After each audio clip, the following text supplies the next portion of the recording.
提到了老夫子、大番薯和秦先生，那过于入世的念想，那真诚不做作的对话，还有许多让人不觉莞尔的表情，横跨着许多年代，陪伴许多人成长。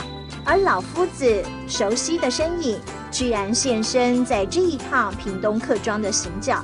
除了美伦老街，老夫子的创作者王泽先生的故事，竹田的美，还有新用的前程。安叫好嘛？哇，安叫幾好，佢叫我講到呢，姨姐，係呀，好久不見哦。哦，歡迎你來竹田玩。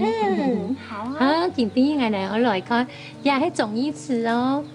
係帶你來地嗰度留了好嘛？好啊。好啊，來看那是。老朋友是不用日日見面，卻也不會生分。幾句問候，人就溫暖了起來。聽在地人講在地事，我也聽得津津有味。今天就來好好爬梳一下六堆的歷史。以前我哋更加來有兩個地方，都係我哋呢西施綜藝亭哦。哦，這裡感覺起來跟其他的宮廟宗祠好像不太一樣。係，哎呀吼，都係我哋六堆動體嘅信用中心哦。哦，原來這裡是六堆動體嘅信用中心哦。啊，同講哦，西施綜藝亭都係供奉犧牲嘅客家先民哦。客家文化里六堆這一篇章總讓我熱血沸騰，客家鄉民相視倡議，紛紛投效沙場。六堆義軍出戰前誓師的聖殿，而今成了新用總行忠義亭。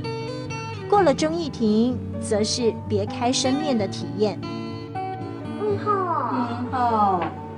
外面那個客家法布做個三夫清講那在這裡我可以自己體驗什麼嗎？我也好想要做這個。可以做客家花布衫同客家花布包啊！我帶你過嚟嘅片做客家花布包。一度想要屏住呼吸，穩住自己的針腳，差點都要昏了過去，還是歪七扭八。